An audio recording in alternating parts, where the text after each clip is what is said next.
The broadcast is now starting. All attendees are in listen-only mode.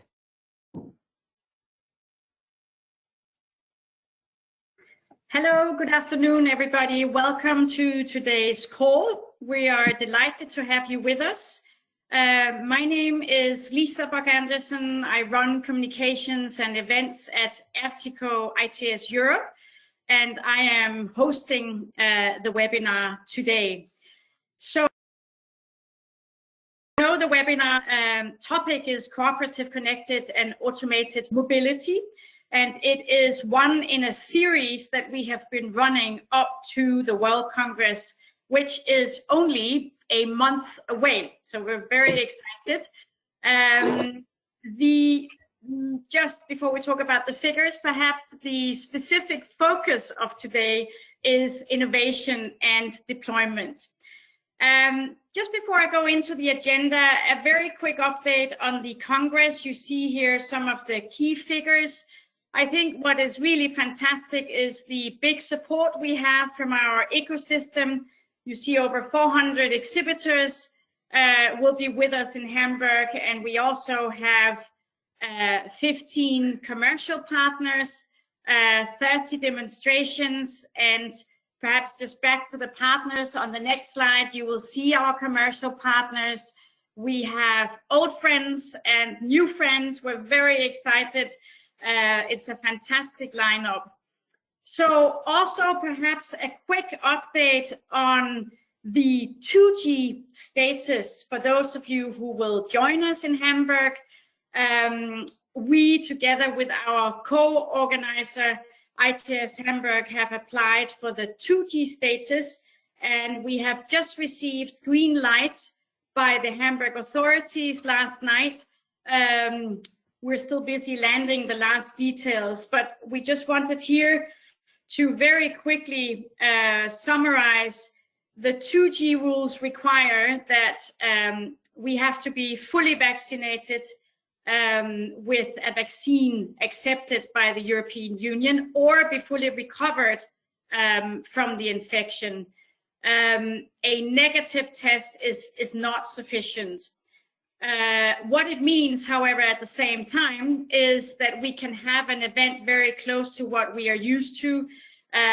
Social distancing is not required. We are all wearing masks, but receptions will be allowed, and networking, which is such a big part of the Congress, will be possible like in the old days. With that, let me go to the agenda for today. There are two parts to this webinar, as you can see. The first one, we have a couple of keynotes.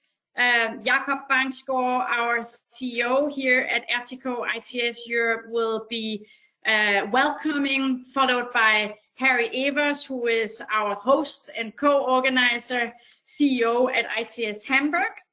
And then we have two very important partners and sponsors, Michael Barrière-Scholz, I apologize in advance if I'm not saying your name correctly, from IOCI, where he is the CEO, and IOCI is a Deutsche Bahn company. And then we also have Ricardo Núñez, who is public sector lead for transportation from Google Cloud. And then the second part of this webinar, we will go more in depth in the topic with a panel.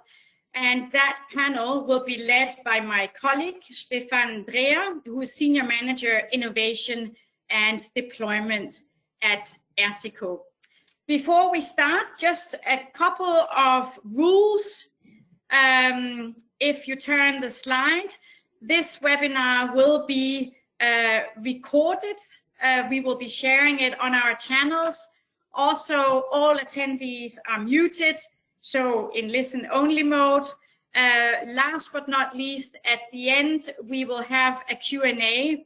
So we welcome very much questions from you throughout the webinar using the tool in the GoToMeeting. And then we will gather these questions and we will try and ensure that we answer as many as possible.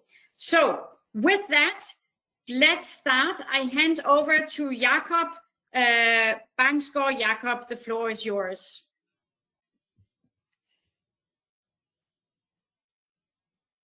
Thank you, Lisa. I'm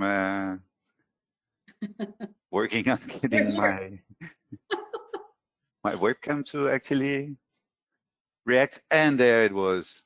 Fantastic. Good morning, good afternoon, good evening, ladies and gentlemen, and also a warm welcome from my side to this 5th webinar. It's great for us in Urgico to get an opportunity to present some of the key topics that we're working on, that we have been continuing working on also during this last 1.5 years of lockdown. And Ccam is definitely one of our key priority areas. It's one of the very prominent areas that you will hear more from my colleague Stefan about all the developments that are happening from our side in that.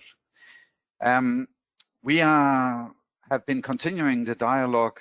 We have been taking things online in the last 1.5 years to continue developing the mobility sector to make it safer, cleaner, and more efficient. And that is exactly where Ccam plays a very important role.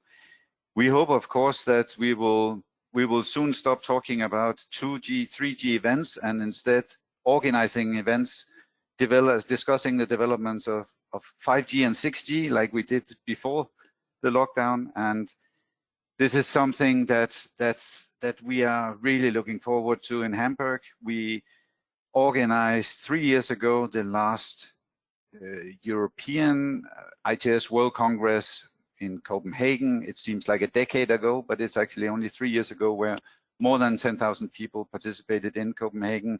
We then had 2 years ago in Singapore, also a very successful ITS World Congress for the Asia Pacific region, where we also had more than 10,000 participants.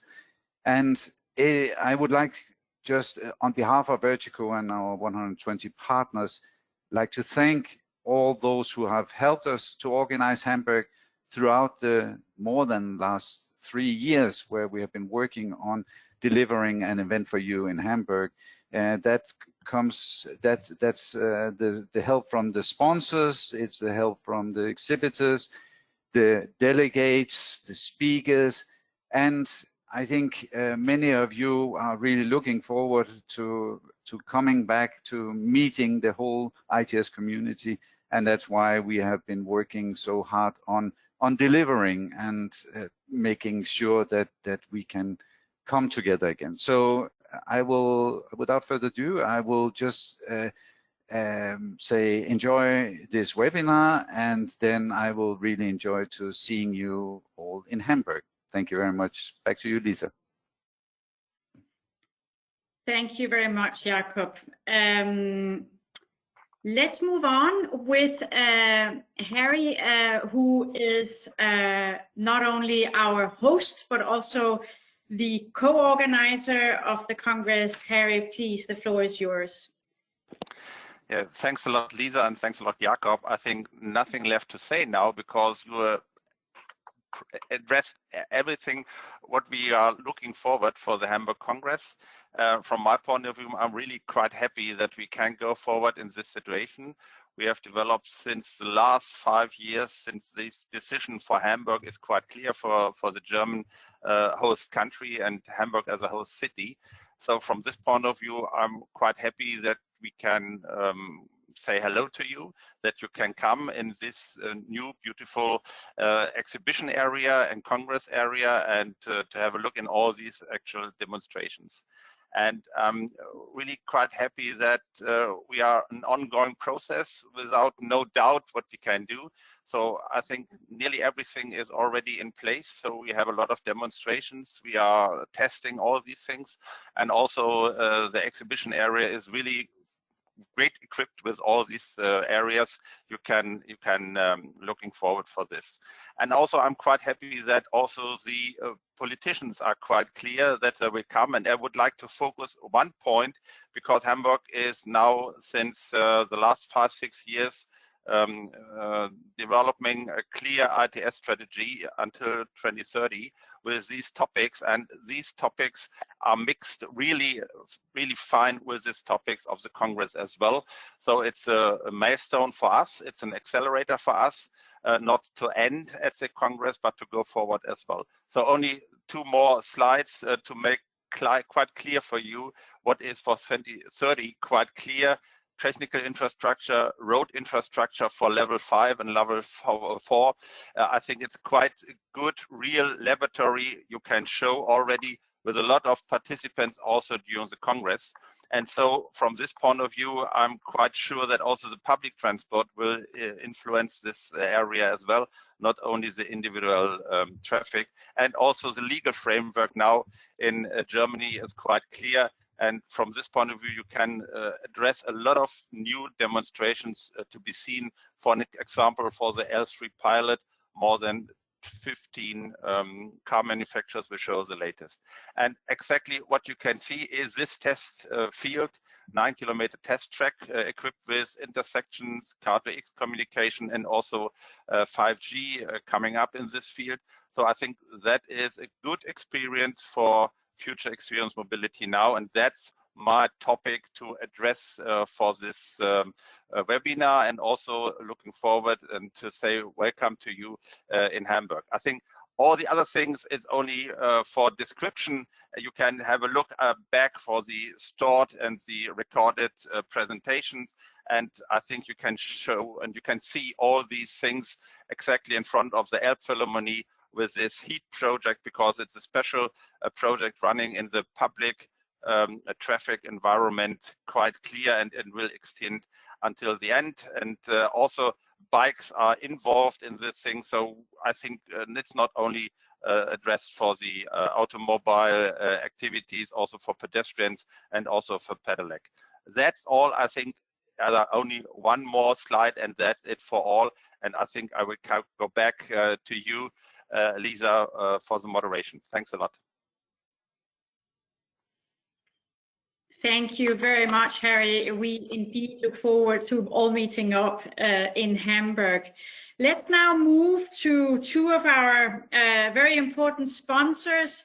Michael, who, as I said, was the CEO of IOCI. Michael, please, the floor is yours. Thank you, Lisa, and you were spelling my name perfectly. Thanks for this. Thanks for having us as IOCI. Actually, I can see, okay, there's the first slide. I'm the co-founder and CEO of IOCI, which is a company founded by Deutsche Bahn, and we are very happy to be able to be one part of the ITS with the IOCI shuttle service. Our vision at IOCI is to create places for people and spaces in cities that these spaces are used for the people and not for the cars. So we connect and integrate our new mobility services to existing public transport modes of transport, so people can move from A to B without using a privately owned vehicle. And this is what we rolled out in Hamburg with IOCI Hamburg. As IOCI in the past 3 years, we have been growing strongly and are a team of more than 100 people right now. And we are bringing smart, demand-driven new mobility solutions on the road, always with a local strong partner like here in Hamburg, and with companies and cities. And we are providing our expertise, are helping with the planning of these services, new mobility services, and are providing the technologies and platforms to operate the new mobility services. Meanwhile, like you can see here on the map, we have been launching more than 60 projects, mostly of them in Germany, but also already in 5 European countries, and a lot of public transport providers are using our solutions to make mobility smarter, customer-oriented, and demand-driven. And this is also thanks to Hamburg and the lighthouse effect here. But let's have a closer look at Hamburg and explain what IOCI Hamburg is all about and what role it plays within the ITS. Hamburg was and is always, like I said, a lighthouse. Hamburg was and is the first city where we, together with the VHH, the Verkehrsbetriebe Hamburg-Holstein, and HVV, completely integrated an on-demand service into public transport with an electric fleet of vehicles. And so people could book rides with an app from close to their own doorsteps and connect to public transport like metro, bus lines, or the S-Bahn. And the best is you can use your existing public transport ticket here, and you just have to pay a surcharge. So also a very affordable solution for everyone.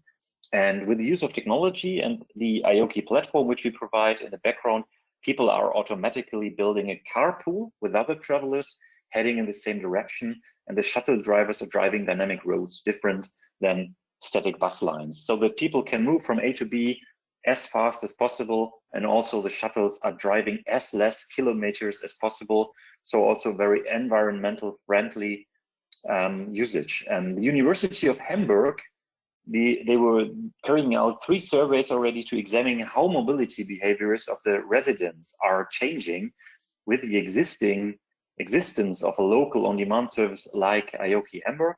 And we can see that 87% of the people are reusing IOKI Hamburg already after they tested it. So it's amazing, and shows that a service was created that really supports the mobility needs of the people, of the residents. And at an average, people have to wait just 5 minutes after the booking, and a lot of CO2 was saved already because the fleet is electrified and people make less use of their own private car, which is often not electrified. That IOKI Hamburg is really aiming right into the modern mobility needs is also shown in the number of app downloads on a route, 30% of the residents. To sum it up, with our holistic toolset here, we have improved urban public transport in Hamburg, connected to rural regions, to the city, and established publicly accessible mobility in an industrial area like in Billbrook in Hamburg. So let's have a further look at the end at the 2 components that made IOKI Hamburg possible. This is, first of all areas here at Hamburg were surveyed by analysis from our mobility analytics team, a vast amount of data from different sources like mobility, emotions, socio-demographic data, and much more were combined to create a holistic picture of the local situation here of the inhabitants of Hamburg, and where's the most need of a smarter connection by a shuttle service to get faster from A to B using a car.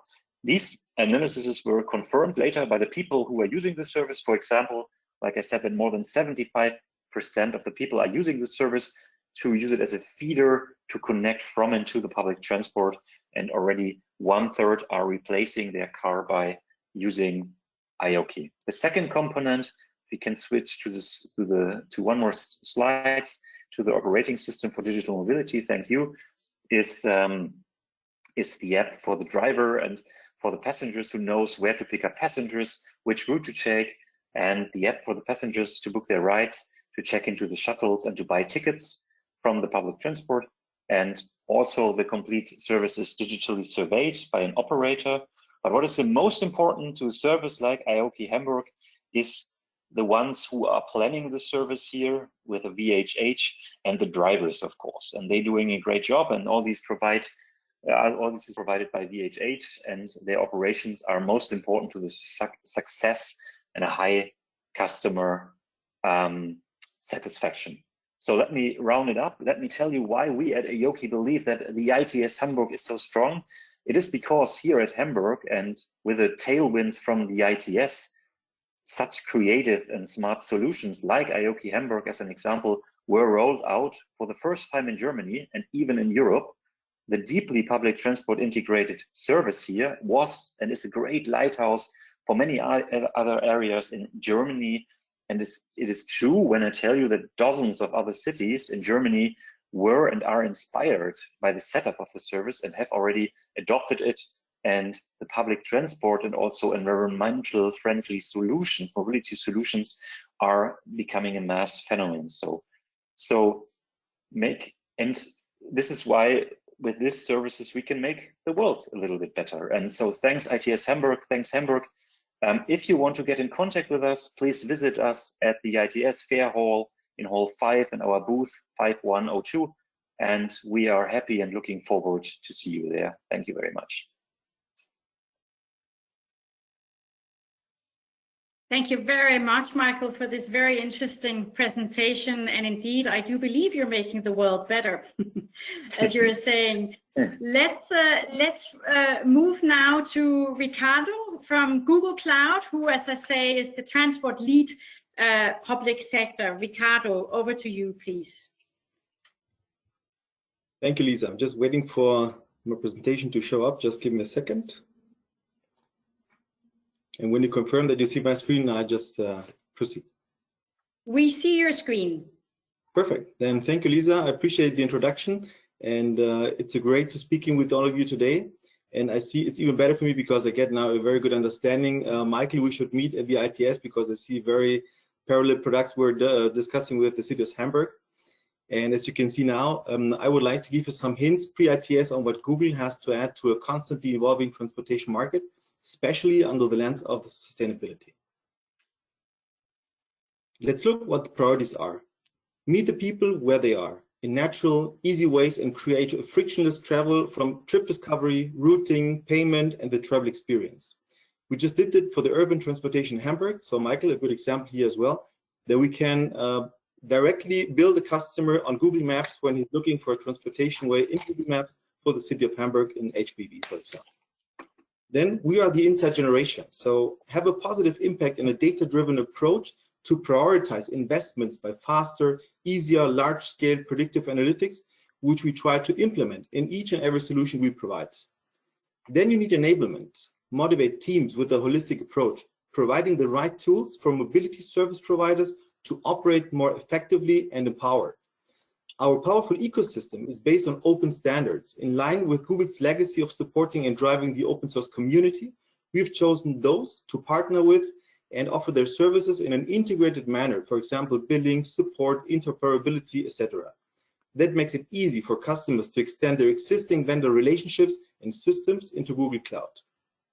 Finally, which is very important, sustainability is on Google's top priority list, and we try to implement whenever possible, but you will see this in upcoming examples. This is Google's vision of a platform that enables integration of modes, traveler engagement, operations, decision-making, and the infrastructure and asset management. You need a platform that can add new use cases and integrate those in your daily operations and routines without having to reinvent the wheel. Just a sticky example from Audi. Audi launched their vehicle-to-infrastructure service to connect the cars with the traffic lights. Audi traffic light information consists of two components. One is the advisory and the time to green. The advisory calculates the ideal speed for getting a green wave, so everybody's happy. For example, if the function indicates the applicable speed limit, the next traffic light will be reached at green and I can just drive smoothly. Drivers do not have to accelerate unnecessarily, they are not stressed, and they drive more safely. Furthermore, it can also suggest reducing speed gradually about 250 meters ahead of the traffic light so that the driver and the cars behind reach the intersection when the lights turn to green. This reduces uneconomical stop-and-go traffic and increases sustainability. This example shows how impact an open platform has, and we just talked about one example. I'm happy to discuss other use cases for e-cars, their infrastructure, or smart parking, for example, next month with you.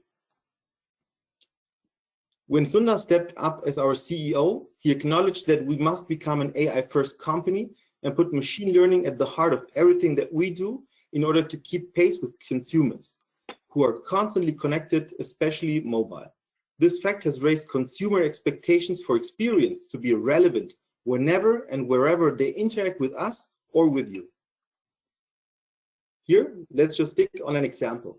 This is how an example could be of an open, scalable, and modern platform in terms of the smart analytics. You can define the use case. At the first time, it could appear a bit complex. But let's say you define the use cases and you can add new ones in our constantly changing market. And here is where I echo again Sundar's words, as we try to keep the pace of our consumers also with AI and ML, because this is where the magic happens. Here you can transform everything into new insights. But at the end, it's all about the data. You will need a platform which can handle big data as also from new sources, such as crowdsourcing, search, social media, video, public data sources, and so on. You need to break down the silos and the barriers, offering an accessible data landscape. A lot of my customers have siloed, long-term grown legacy systems, which prevent them from offering a seamless customer experience powered by the data they already own. But what does that have to do with sustainability? How sustainable is Google? Once again, you can see the focus on AI and ML. The best example is that DeepMind, one of our Google bets, reduced power used for cooling Google's data centers by 40%, which is one of the reasons why we are twice as efficient than the average. Only by moving workloads to Google Cloud, you can have a positive impact on your carbon footprint. We as a Google have eliminated all legacy emissions since 1998 and matched with 100% renewable energy already since 2017.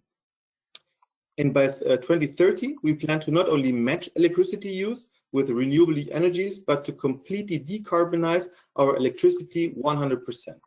And there is our approach to greening the IT, which is even more important because you green by IT. Google Cloud has the analytics tools to meet your sustainability goals. Our tools support planning and decision-making to reduce environmental impact and to optimize operations, not only for transportation. And now let's go from the practice to a real use case also in Germany and to show our commitment. We recently announced an invest of 1 billion euros for the new data centers in Germany, and ENGIE Deutschland has been selected as Google's carbon-free energy supplier in Germany. Under the terms of the agreement, ENGIE will assemble and develop on Google's behalf a 140 megawatt carbon-free energy portfolio in Germany that has the ability to flex and grow with us as our needs change. This includes a new 39 megawatt solar photovoltaic system and 22 wind parks in 5 federal states that will see their lives extended so they continue to produce electricity instead of being dismantled. This is sustainable. This portfolio will ensure that the energy delivered to Google's German facilities will be nearly 80% carbon-free by 2022 already, when measured on an hourly basis. This is the first but important step on Google's journey to reach our goal of full electricity decarbonization by 2030. As you can see, we do have a sustainable plan, we do have the tools, and we know transportation. This is why I'm really looking forward to seeing you all at ITS World in Hamburg, and thank you for your time. Thank you very much, Ricardo. Indeed, again, a very interesting presentation around greening by IT. I think that was an excellent introduction to the second part of the webinar that we will now move to, which will be led by Stefan, as mentioned before, one of my colleagues at the Artico ITS Europe. Stefan, I hereby hand over to you. Thank you very much. Thank you very much, Lisa, for the introduction. So indeed, I'm Stefan Dreher, and I'm Senior Manager, Innovation and Deployment at Ertico, working more specifically on connectivity, automation, and blockchain. And it's a pleasure for me to introduce and moderate the discussion for the second part of the webinar, where we will do some activities in Ccam across the 3 regions and get a taste of what we can expect at the Congress in October. So before I give the floor to our speakers, I would like to briefly set the scene and start by introducing Ertico's objectives and vision regarding Ccam. So connected automated driving, as said by Jakob, is one of the 4 focus areas which Ertico is working on together with its partners. So our main goal is to support and accelerate both research and innovation and deployment of automation and connectivity for safer and smart mobility. So we have a series of objectives here. So it's mainly supporting interoperability and standardization, in particular for connectivity and automation. We believe in learning by doing. We think it's key to support the development of large-scale pilots to assess the impacts of automated vehicle functions and services. Third, we promote the digitalization of transport and big data for transport, which are key enablers and drivers for the deployment of CAD technologies. And then a topic that is of increasing importance and highlighted a lot lately is the importance to raise awareness and identify the needs not only of users, but of citizens as a whole. We need here to build Ccam services and solutions that are according to the citizen needs and ultimately have society embrace Ccam. And finally, with a lot of different large-scale demonstration, pilots, and research activities ongoing, at both European level, member state level, and internationally, it's important to develop harmonized framework. And as a multi-sector partnership, we are very well placed to contribute to developing roadmaps and identifying synergies. On the next slide, to set the scene for the discussion today, I was inspired actually by the topic of the first executive session at the Congress, which asks the very good question, where are all the connected automated vehicles? So it's true that a lot has been promised some years ago about when we will see automated vehicles on the roads. But in the meantime, a lot has been done in terms of research and innovation. And to get some insight, I've been inspired here by an analysis that we are currently carrying out in the Arcade project, which is coordinated by Ertico. The results will be available soon on the knowledge base on the connectedautomatedDriving.eu website. And I tried just in this picture to quickly summarize the outcome of this. Basically, a lot has been done in terms of technology, users, and pilots, but focusing a lot on individual sensors, hardware, software solutions, as well from the user perspective. It has been focused on some category of users with limited interaction. And we really, for the next step, now need to combine the measures in order to increase the impact, reduce the cost for implementation. We need to look at the impact as a whole that it has on mobility as a whole. And regarding pilots, we need to learn from each other. We need to use the synergies, the complementarities of the results in order in the end to have a wider and long-term assessment of the impacts. So with that quick overview, I would like now to hand over to our speakers. So we have with us today a great panel of speakers who joined us from these 3 regions to present about the activities in Ccam. So we will have all the 3 presentations one after the others and open up for questions and answers at the end. I just would like to kindly remind to all the speakers to stick really to the 7 minutes at maximum for the presentations in order to allow us to have enough time for the discussions afterwards. So our first speaker is Manabu Umeda from the University of Tokyo. So Manabu is also a collaborative research coordinator of this SIP ADUS program, and he will present about challenges for automated driving realization in Japan and the SIP ADUS activities. So Umeda-san, the floor is yours. Thank you very much for introducing me, Stefan-san. My name is Manabu Umeda from the University of Tokyo, and I'm a collaborative research coordinator for SIP ADUS. So thank you very much for giving me an opportunity to introduce our SIP ADUS activities. So from now on, I'd like to make a short presentation titled "The Challenges for Automated Driving Systems Realization in Japan." So firstly, let me explain our SIP. Japan government promotes R&D policy under the concept of Society 5.0. Society 5.0 will be possible to achieve a society that can both promote economic development and find a solution to social problems by a high degree of convergence between cyberspace and physical space. So cross-ministerial strategic innovation promotion program called SIP is one of the propellants to realize Society 5.0. It is a 5 years project, and the second phase of SIP ADUS has started since 2018. Under SIP, now 12 projects are ongoing. And the SIP aims to promote cross-sector and industry academia government collaboration and intensive R&D from fundamental research to practical and commercialization. Next slide, please.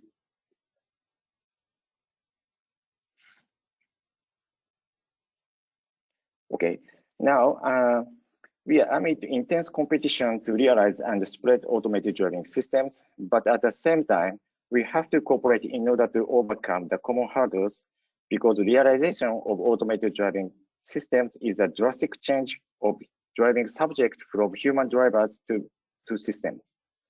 That means both competition and cooperation are important for automated driving system realization.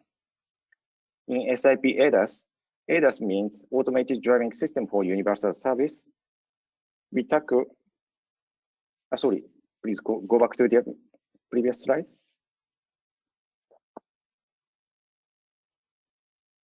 Okay, thank you. So SIP ADUS, we tackle various issues such as R&D, regulation reform, public acceptance creation, international cooperation with government, industry, academia cooperation. Regarding technology, we focus on cooperative themes, for example, establishment of dynamic map, safety assurance, cybersecurity, and so on. Please go to the next slide. And from now on, I'd like to explain some key activities of SIP ADUS. One of the important themes that we have consistently worked on SAP ADAS project is R&D related to the development and the operation of traffic environment information. This chart shows our approach for implementation of dynamic map database. In the first phase of SAP, left bottom area in this chart, we established a basic initiative of dynamic map and developed HD 3D static map data.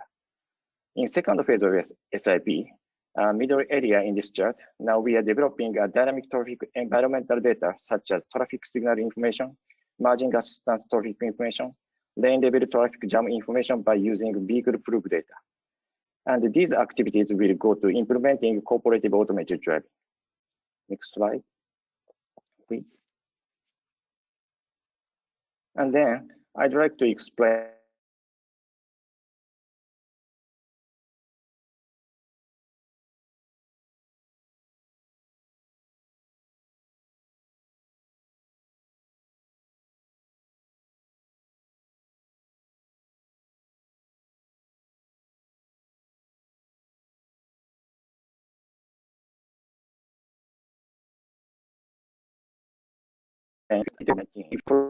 signal C and or merging assistance. OEMs, suppliers, venture companies, and universities participated in our FOT. We got actually good feedback from participants regarding effectiveness of signal information to automated driving systems, format of the data, etc. Interim report will be released around the end of this year. And we decided to extend some part of FOT in the Tokyo waterfront area by 1 year. This fiscal year, we will work on the theme of distributing new area information to vehicles through public networks, P2N. Next slide, please. And I'd like to explain our safety assurance activities. Safety is critical and essential issue for automated driving systems. In order to realize and spread automated driving systems in the market, it is necessary for us to have a feasible methodology to assess the safety performance of the vehicle. SAP ADAS is working on the simulation for automated driving safety validation. The project is named DIVP, Driving Intelligence Validation Platform. The DIVP consortium is constructed from 8 companies and 2 universities, as you can see right bottom area in this slide. This project focusing on a precise duplication from real to virtual and verification of consistency between sensor model and real-world testing. Next slide, please. And from now on, I'd like to introduce our exhibition and special interest session SIS at the ITS World Congress next month. Upper area shows our Japan pavilion organized by ITS Japan. You can check our exhibition area in this slide. We are planning to exhibit several themes like dynamic map, safety assurance, cybersecurity, etc. by display panel and some movies. If you come to ITS World Congress, please visit our exhibition area. And bottom area shows the SIS titled Connected and Automated Driving Research Cooperation between Europe and Japan. Actually, this is a joint session with the European Commission, DGRTD. And in this session, research activities from SAP ADAS and the European Commission will be presented. And in addition to that, I didn't put in this slide, but I also organized another SIS called How We Overcome Challenges to Deploy Sustainable Level 4 Driverless Mobility Services. In this session, we will present recent activities for Level 4 mobility services from Japan, United States, and Europe, and discuss how to overcome many challenges. Please also come to our session. The both session will be held on 12th of October. Next slide, please. And finally, let me advertise our SAP ADAS workshop on November. SAP ADAS workshop has been progressing as a forum where many automated driving experts get together from all over the world to exchange their expertise and to enrich their network. So due to the COVID-19 pandemic, this year, SAP ADAS Workshop 2021 will be held online. Plenary session will be held on the 9th and 10th of November, and the breakout session will be announced for each research theme. Just today, we've started the registration and updated the website. So please check our SAP ADAS Workshop 2021 website and make a registration. You can register through this website without any cost. Next slide, please. So that's all my presentation. Thank you very much for your listening, and see you at Hamburg. Thank you. Thank you very much, Umeda-san, for this great overview of the SAP ADOS program and the good examples for multi-sector cooperation. So our next speaker is Beth Keagle, who is Vice President, Director of Smart and Connected Solutions at HNTB Corporation in the US. That's the floor is yours. Thank you.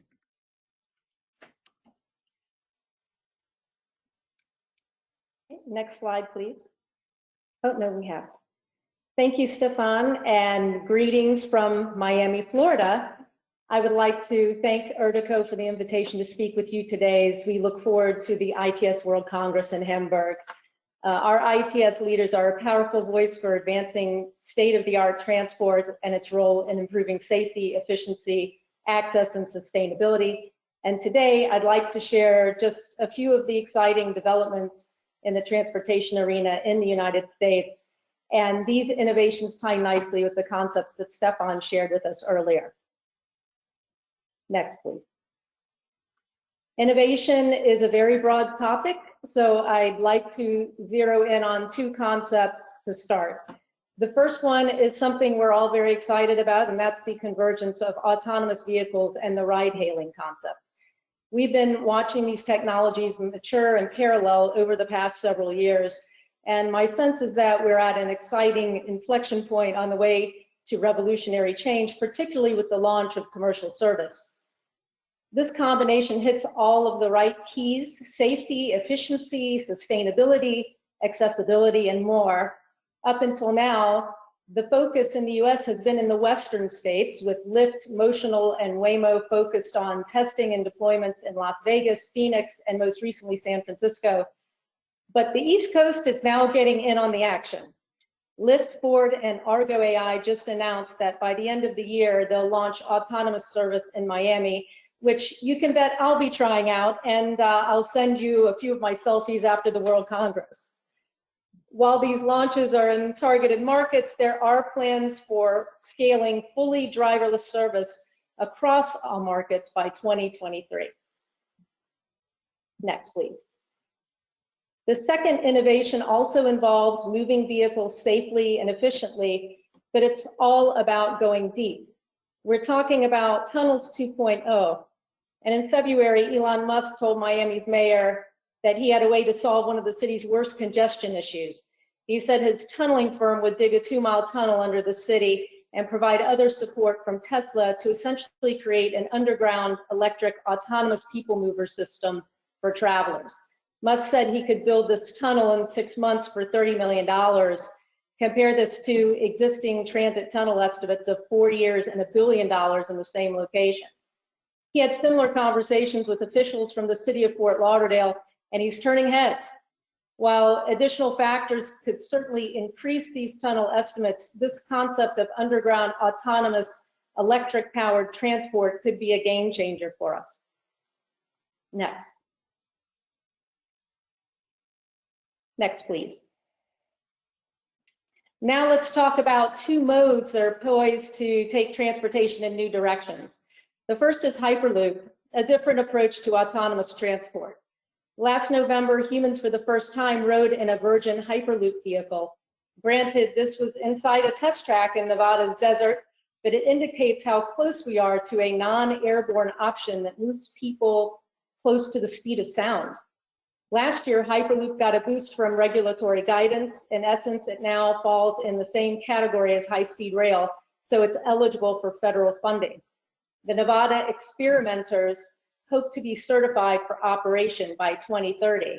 Other projects are also in the works, notably an ambitious vision for a Great Lakes Hyperloop that would whisk passengers and goods between Chicago, Cleveland, and Pittsburgh in just minutes rather than hours. Next, please.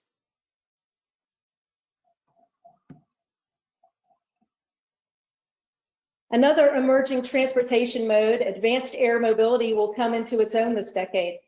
Freight is leading the way with drone delivery services taking shape, such as UPS Flight Forward, Wing, and others. And 2021 saw the first FAA approval to operate fully automated drones for commercial use beyond visual line of sight. These establish a safety and reliability record that creates a pathway for transporting people, which will be here soon in the form of electric vertical takeoff and landing vehicles, with companies intending to offer commercial service in 3 to 5 years. Agencies like NASA, the FAA, and the US Air Force are adding to this momentum. Cities are a major catalyst as they think through zoning, audible and visual noise, and first and last mile connectivity. Here in Florida right now, major cities are working on plans for a network of vertiports.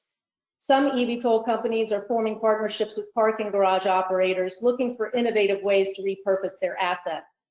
Most companies here plan to start with a pilot on board to expedite launch, while others are focused on unmanned eVTOLs.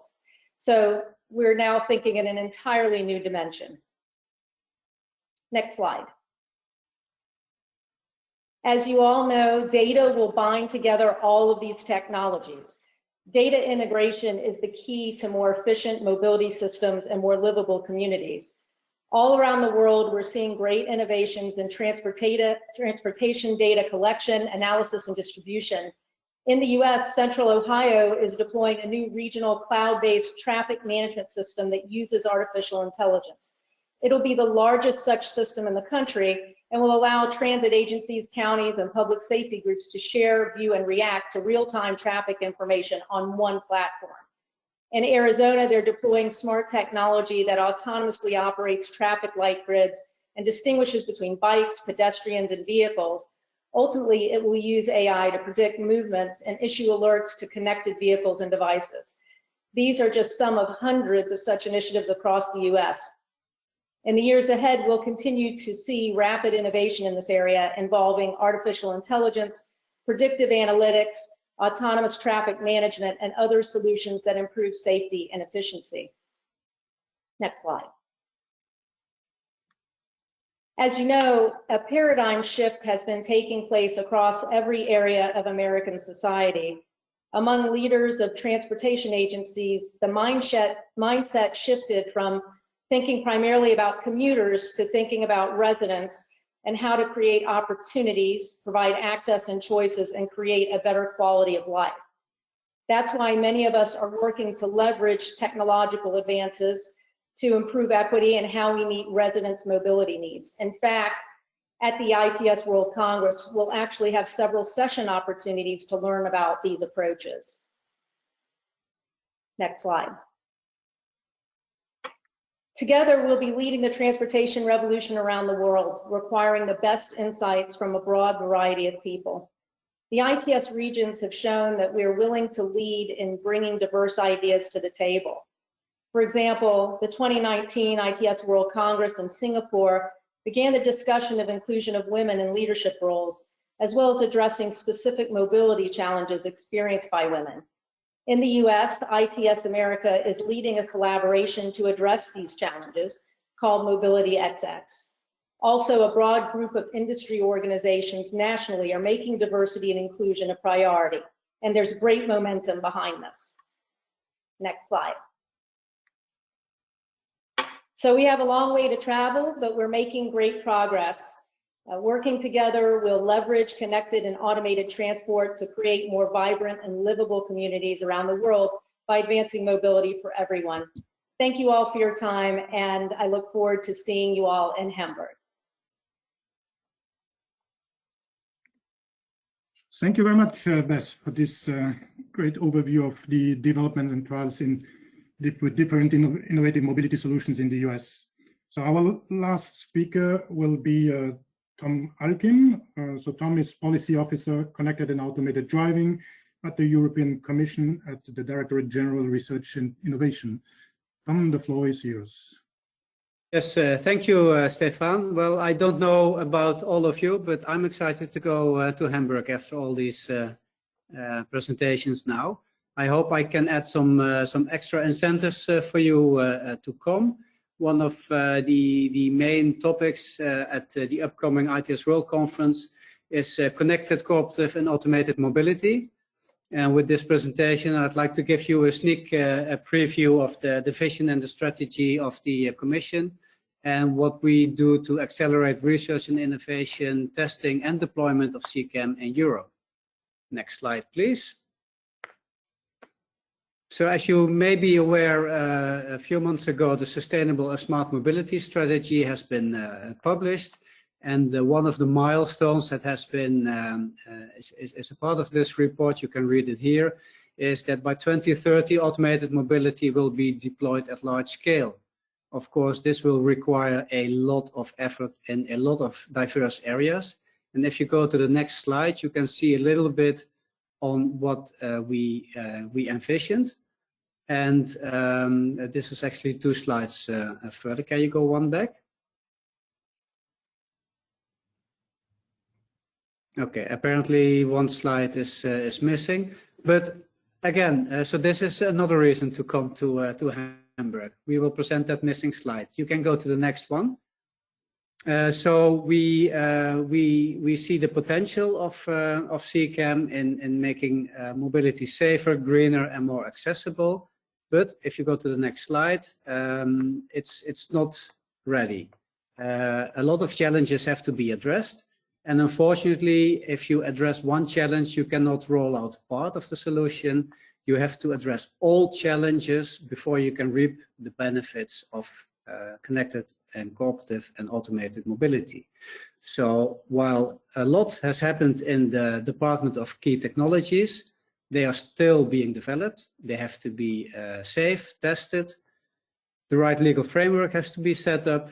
It has to be integrated in the broader transport system, and especially the transition phase where you have partially automated, non-automated, and full automated vehicles.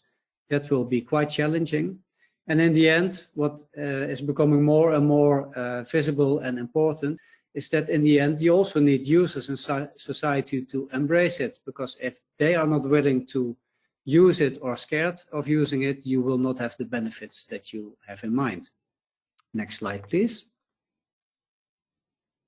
So we entered this year the Horizon Europe, the new framework program. You see that there is quite a lot of funding available for research, and part of that funding is directed towards Ccam. And if you go to the next slide, you can see that we have launched the first topics now. The work program for the next 2 years foresees in a budget of 162 million. And the next set of calls will open in the week of the World Conference. If you go to the next slide, you will see a little bit more detail on what topics we think are important. So it goes beyond the technology and the validation of the technology. It's integrating it in the transport system, key enabling technologies outside of the vehicle. So also artificial intelligence here is an important aspect.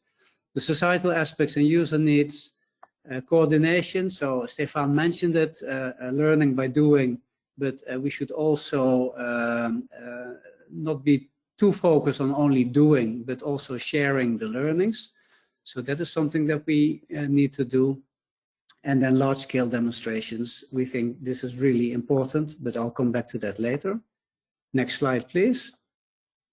So in addition to having funds for projects, we also kicked off a partnership on Ccam. And this will help us to align research and innovation efforts better. So this is in close cooperation with a variety of sectors and stakeholders that you can see here. So from industry, regulatory bodies, research, national and public authorities. And if you go to the next slide, you can see that the partnership is structured in such a way that there are 7 main portfolios, and they are all centered around large-scale demonstrations. We think this should be at the heart of it, because in the end, if you want to bring this to the road, if you want to have deployment of CCAM, you have to test it in practice, and you probably have to test it several times because things will go wrong, and you will have to find ways on how to improve. So it will be iterative, large-scale testing. If you go to the next slide, we are approaching the end of my presentation. So I wanted to stress the importance of real-life demonstrators. We had the opportunity of actually having one of the L3 pilot vehicles running around in our backyard here in Brussels. So we also organized some rides for our leadership, so that they will not only be presented with reports and results, but also can experience this. And I think in the end, this is very important also to involve communities and society to increase the acceptance. So if we go to the next slide, which is also the last one, I would say see you in Hamburg. You will all have the opportunity to do some test rides. Coinciding on the 13th and the 14th is the L3 pilot final event. And this morning I had a talk with Arya Etemati, the project leader, and he showed me what they are putting together. It's really impressive. It's a large event, and in itself it would be a reason enough to go to Hamburg, but there is much more there. Hope to see you next month. Thank you. Thank you very much, Tom, for this comprehensive overview of the priorities from the European Commission, and as well what we can expect at the World Congress. So if we go quickly to the previous slide, so actually this is a good transition to indeed what we can expect. Yes, so to summarize a bit what we can expect in the area of Ccam at the Congress, I tried to create a word cloud using all the topics of these sessions that will deal with connected and automated driving. So this is definitely one of the most popular areas at the Congress. So as you see, we have nearly about 80 sessions that will talk about Ccam. And we can see here that there will be a strong focus on many of the topics that have been mentioned by our different speakers. So in particular, smart traffic infrastructure support, connectivity, social acceptance, but as well artificial intelligence, connectivity, so on. So I think with that, we can maybe, yeah, on the next slide, I just have wanted to highlight 3 special sessions that are organized or co-organized by Ertico, which are very well fitting as well in this series of presentation we had. So one is about building the ecosystem. So how are the different regions coordinating their research and innovation efforts and piloting activities? Then we will have one specific as well on infrastructure support for extending the operation of the design domains. And finally, exploring ways to develop citizen embracement of Ccam, which, as we just mentioned, is an extremely important next step. So with that, we have now some time for the question and answers. I would like maybe to start with some questions, waiting to see if we maybe get something from the audience.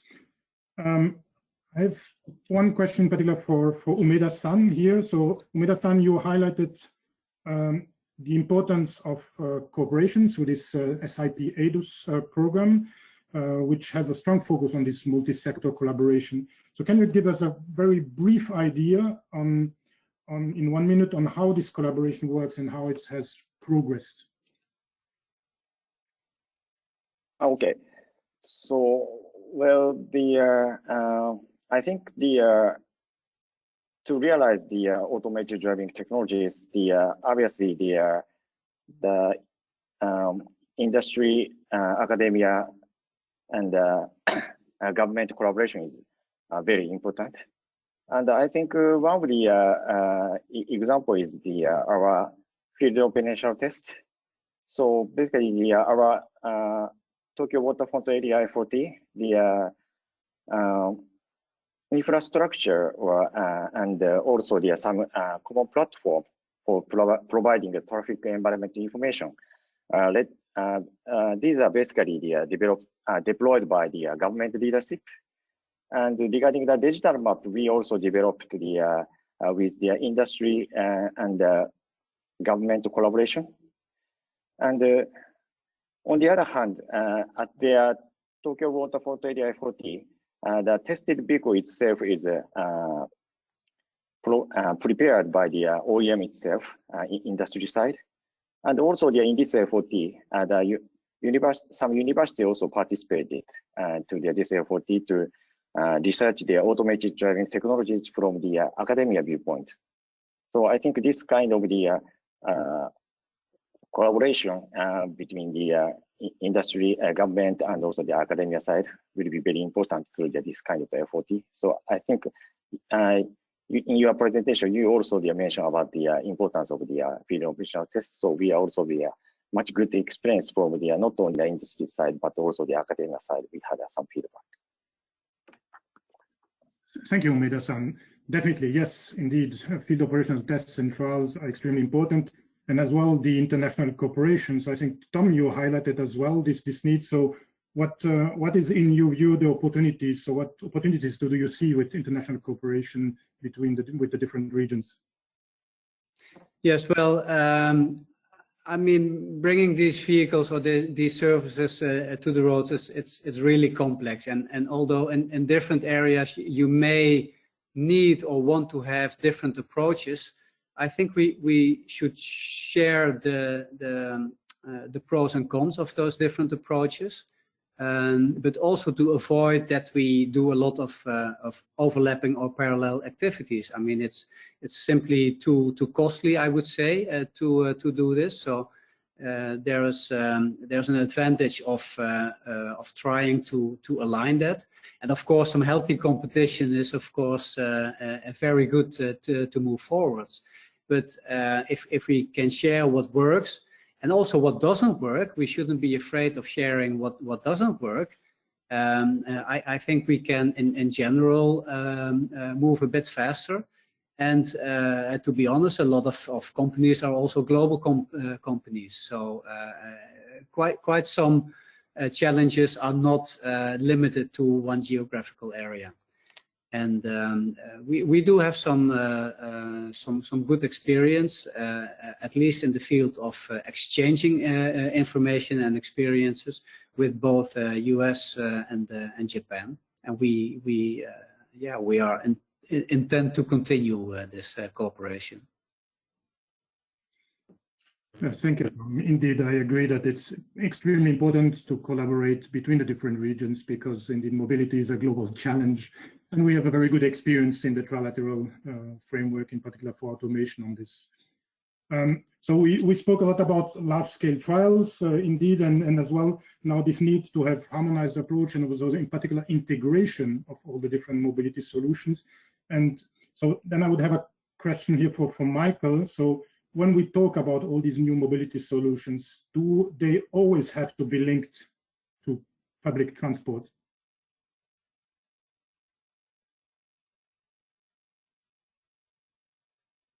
Do we still have Michael with us?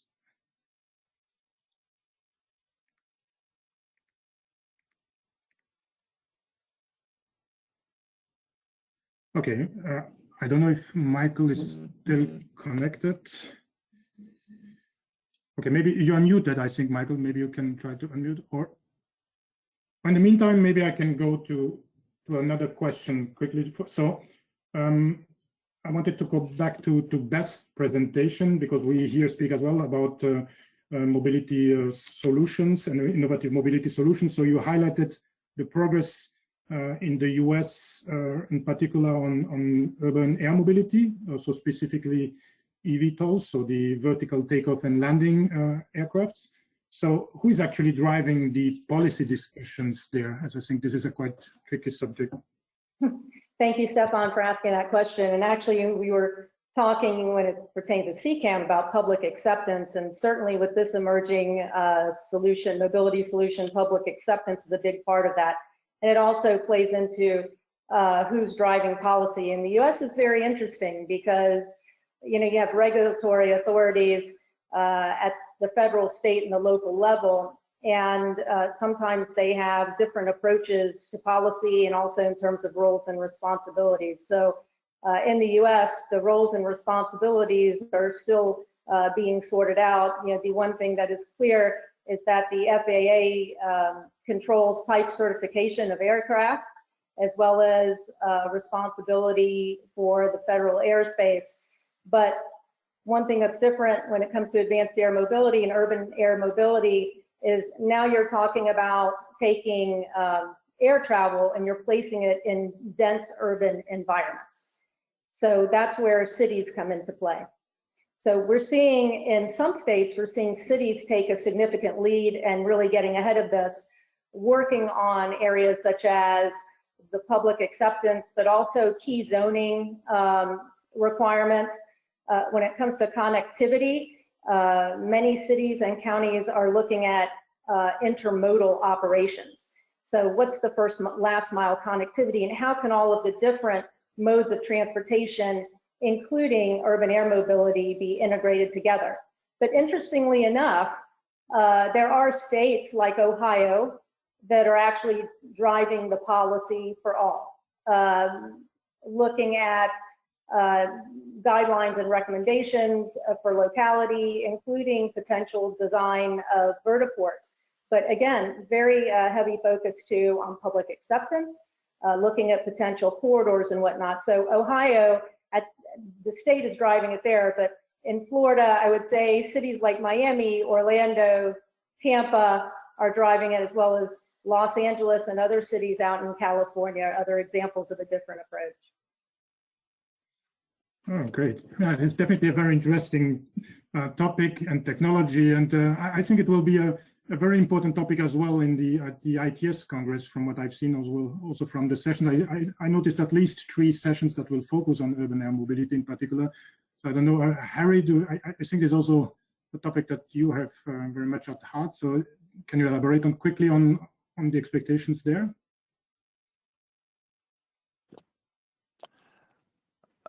Sorry, I know I'm back from my side. Yes, we will have over the whole week. We have presentations of unmanned air vehicles at the harbor area. So we have demonstrations of special use cases of the infrastructure, and I think it's quite interesting to have a look in. And on the other side, exactly parallel to the sessions, we will have a 2.5-day special workshop dealing with the regulations coming up in the European Commission side as the use space activities. And of course, we will have presentations from remote control systems. So you will not see the airborne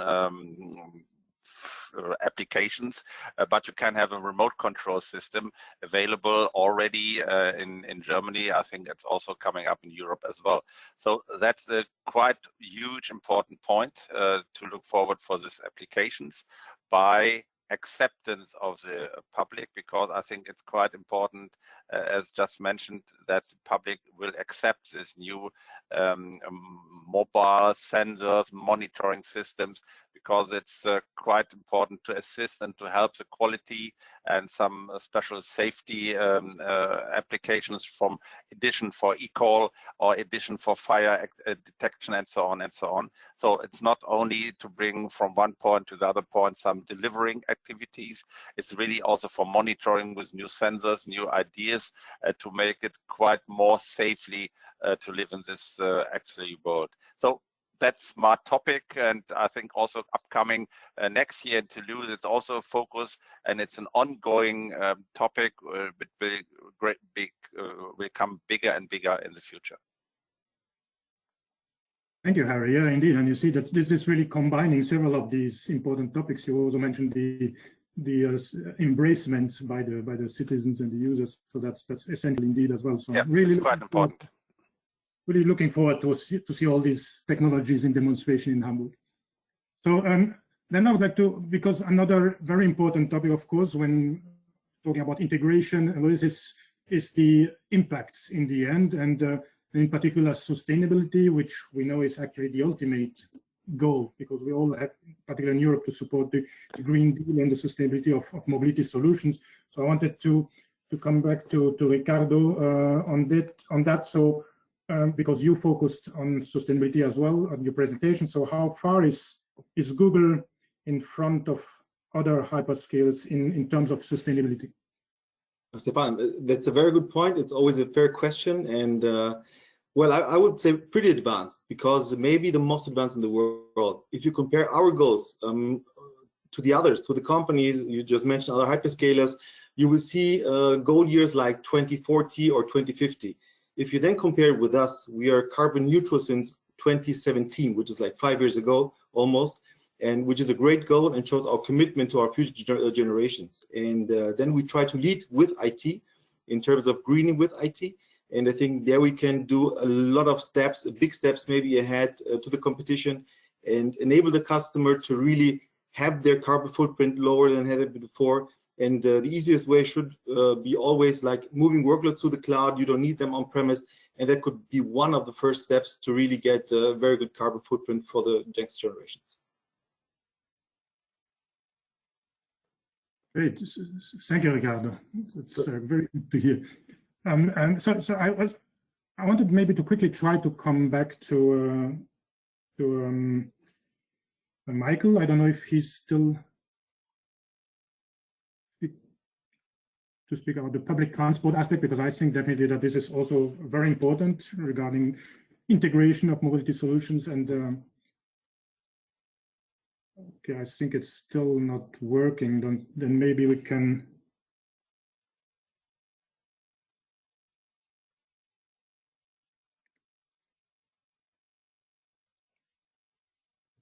Okay, then otherwise we can. I could come back quickly to Tom regarding these large-scale demonstrations. I think so. So what's from you the importance of large-scale testing, Tom? Yeah, like I said before, I mean, the proof of the pudding is in the eating. So here again, we have to do it in practice and see how it works. And quite a lot of demos initially do not take into account a lot of the real world parameters. For instance, when we did the European Truck Platooning Challenge several years ago, these were all empty trucks and there were no logistic constraints on them. This is also something that you have to test. So you have to put it in an operational setting to see how it works on the real conditions.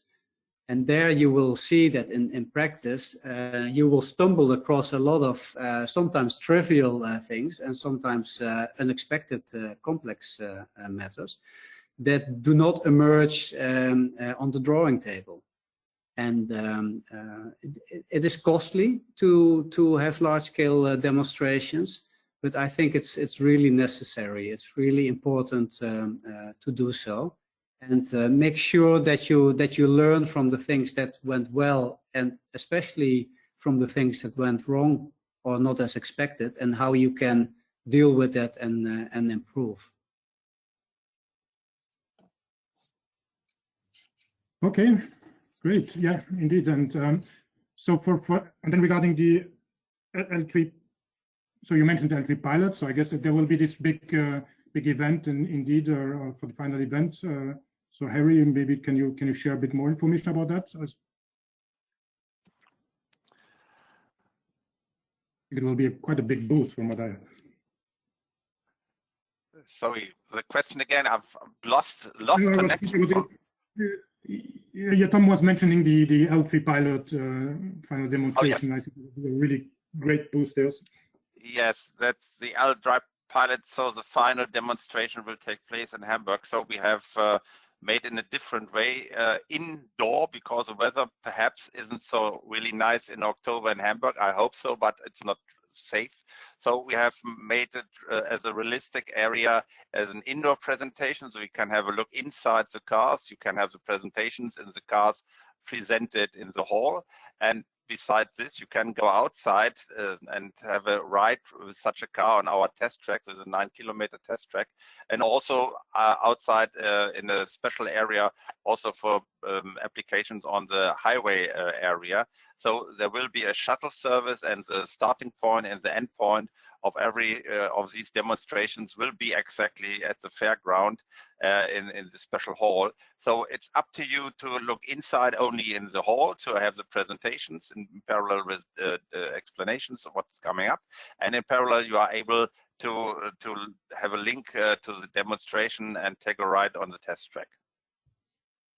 Perfect. Thank you, Harry. So with that, we reach the end of the webinar. So I would like just to thank all of you and hand back to Lisa for the conclusion. Thank you. Thank you very much. Thank you to all the speakers for these great presentations. Thank you for Stefan for driving the panel. Thank you for all those who are listening in. We are closing now. The only thing I wanted to say last is that the last webinar in this series is on the 30th of September, focusing very much on the Congress and of course our sponsors. So have a lovely rest of your day, and thank you very much from everybody here from Ertico. Bye for now. So bye-bye.